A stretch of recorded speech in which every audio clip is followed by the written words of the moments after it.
தமிழகம் எங்கும் கிளைகள் கொண்ட அண்ணமால் institute of hotel management and hospital management படிப்பில் சேர்வதற்கான அட்மிஷன் நடைபெறுகிறது. சென்னை சைதாப்பேட்டை கலைஞர் நூற்றாண்டு மீன்பிடி அங்காடி அருகில் உள்ள சாலை குண்டும் குழியுமாக உள்ளதால் அந்த பகுதி மக்கள் சிரமத்திற்கு ஆளாகி உள்ளனர். அங்கு நேரடி கள ஆய்வு நடத்திய நமது செய்தியாளர் ஹரீஷ் வழங்கிய தகவல்களை தற்போது பார்க்கலாம். சென்னை ஆயிரம் விளக்கு பகுதியில் உள்ள கிரீன்ஸ்வே சாலையில் அதாவது ஏற்பட்டுள்ள பள்ளத்தால் இந்த சாலையில் பயணம் செய்யக்கூடிய அதாவது இருசக்கர வாகன ஓட்டிகள் மிகுந்த சிரமத்துக்கு ஆளாகி உள்ளனர். குறிப்பாக பார்த்தோம் என்றால் இந்த சாலையானது சென்னையின் ஒரு பிரதான சாலையாக கருதப்படுகிறது. ஏனென்றால் இந்த சாலையில் இருந்து அதாவது டிபிஏ அலுவலகம் மற்றும் எக்மோர் ரயில்வே நிலையம் என பல முக்கிய இடங்களிற்கு இந்த சாலை செல்வதால் இது ஒரு பிரதான சாலையாக கருதப்படுகிறது. ஆனால் இந்த சாலை வழியாக வாகனத்தில் செல்வதே ஒரு சவாலாக தான் உள்ளது. ஏனென்றால் இந்த சாலையில் வரக்கூடிய அதாவது இருசக்கர வாகனத்தில் வரக்கூடிய நபர்கள் அந்த சாலையில் ஏற்பட்ட பள்ளத்தை அவர்கள் கண்டதும் ஒரு அச்சம் ஏற்பட்டு அந்த குழியை பார்த்ததும் ஒரு தடுமாற்றம் ஏற்பட்டு அந்த தடுமாறும் காட்சிகளே நம்மால் பார்க்க முடிகிறது. அது மட்டும் இல்லாமல் இந்த சாலையில் இருக்கக்கூடிய அதாவது ஒரு பக்கம் தனியார் மருத்துவமனை இருக்கிறது, மற்றொரு பக்கம் தனியார் பள்ளிக்கூடம் இருக்கிறது. அதனால் இத்தகைய அதாவது இவரது சூழ்நிலையே இந்த கருத்தில் கொண்டு இந்த பகுதி மக்களிடம் கேட்ட பொழுது இந்த மாநகராட்சி தரப்பிலிருந்து இது உடனடியாக சரி செய்ய வேண்டும், இந்த குழியை அப்புறப்படுத்த வேண்டும் இந்த பகுதி மக்கள் தெரிவித்திருக்கிறார்கள். சாமுவேல். ஹரிஷ், தொடர்ந்து இப்போ நீங்கள் இருக்கக்கூடிய சாலை பார்த்தோன்னா மிக முக்கியமான ஒரு சாலையாக இருக்கிறது. ஏனென்றால் மருத்துவமனைக்கு தமிழகம் மட்டுமல்லாமல் பல்வேறு மாநிலங்களிலிருந்து அந்த தனியார் மருத்துவமனைக்கு வரக்கூடிய நோயாளிகளாகட்டும், அதே போல் பள்ளிக்கு செல்லக்கூடிய மாணவர்களாகட்டும் மிகுந்த இன்னலுக்குள் சிக்குவதாக, அதாவது சாலை அந்த அளவுக்கு அந்த பகுதியில் மோசமாக உள்ளதாக உங்களுக்கு கருத்தை பதிவு பண்ணியிருந்தீங்க. தொடர்ந்து அப்பகுதியில் இருக்கக்கூடிய வாசிகள் இல்லை ஆட்டோ ஓட்டுநர் சங்கங்கள் சார்பாக அதிகாரிகளுக்கு இது தொடர்பாக புகார்கள் ஏதாவது வழங்கியிருக்கிறாங்களா? இது பற்றி உங்களிடம் தகவல் இருந்தால் பதிவு செய்யலாம்.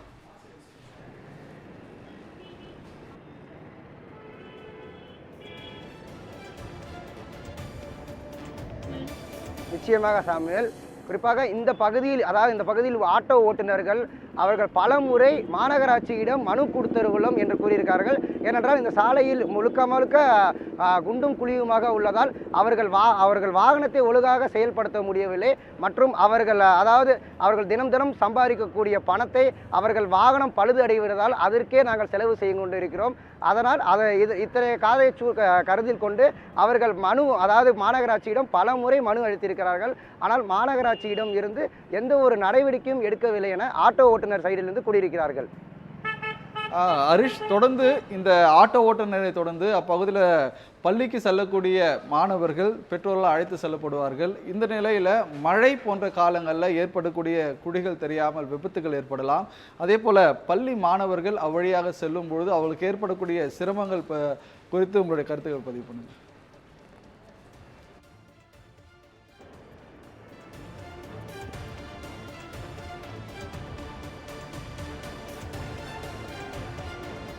நிச்சயமாக சாமுவேல். குறிப்பாக பார்த்தோம் என்றால் இந்த பகுதியில் தனியார் பள்ளி 2 உள்ளதோல் மற்றும் தனியார் கல்லூரி உள்ளதால் இந்த பகுதியில் காலை அதாவது தினந்தோறும் காலையில் பள்ளிக்கும் மற்றும் கல்லூரிக்கு செல்லக்கூடியவர்கள் குறிப்பாக பார்த்தோம் என்றால் இருசக்கர வாகனத்தில் செல்பவர்கள் இருக்கார் மற்றும் அவர்களுக்கு மற்றும் இந்த சாலையான இந்த குழி ஒரு ஆபத்தாக இல்லாமல் மற்றும் அவர்கள் நடந்து அதாவது இந்த பாதையில் நடக்கக்கூடியவர்களுக்கும் இந்த சாலையானது ஒரு ஆபத்தாக கருதப்படுகிறது. மேலும் இந்த சாலையில்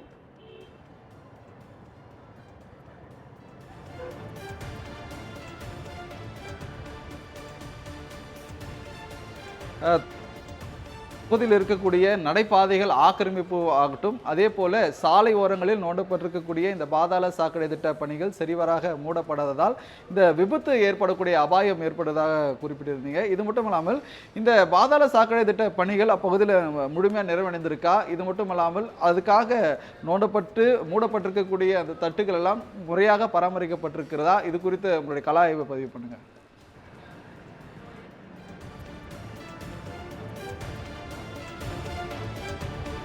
நிச்சயமாக சாமுவேல். குறிப்பாக பார்த்தோம் என்றால் இந்த பகுதியில் அதாவது இந்த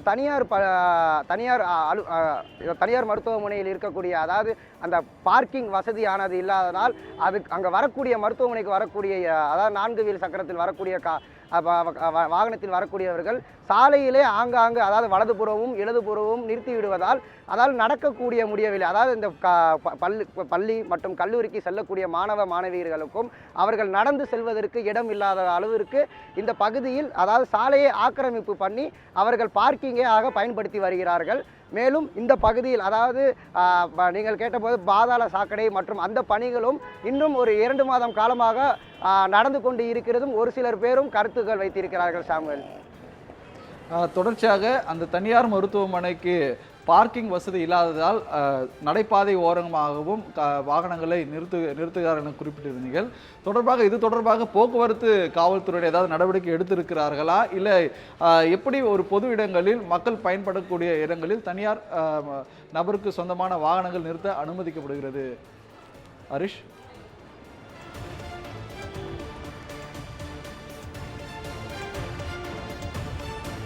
நிச்சயமாக சாமுவேல், இதை பற்றி கேள்வி நாங்கள் கன ஆய்வு பண்ணும் பொழுது இந்த பகுதி மக்களிடம் நாங்கள் கேள்வி கேட்ட பொழுது இந்த பகுதியில் மாநகராட்சி தரப்பிலிருந்து அதாவது போக்குவரத்து காவலாளர்களும் எந்த ஒரு நடவடிக்கையும் எடுக்கவில்லை.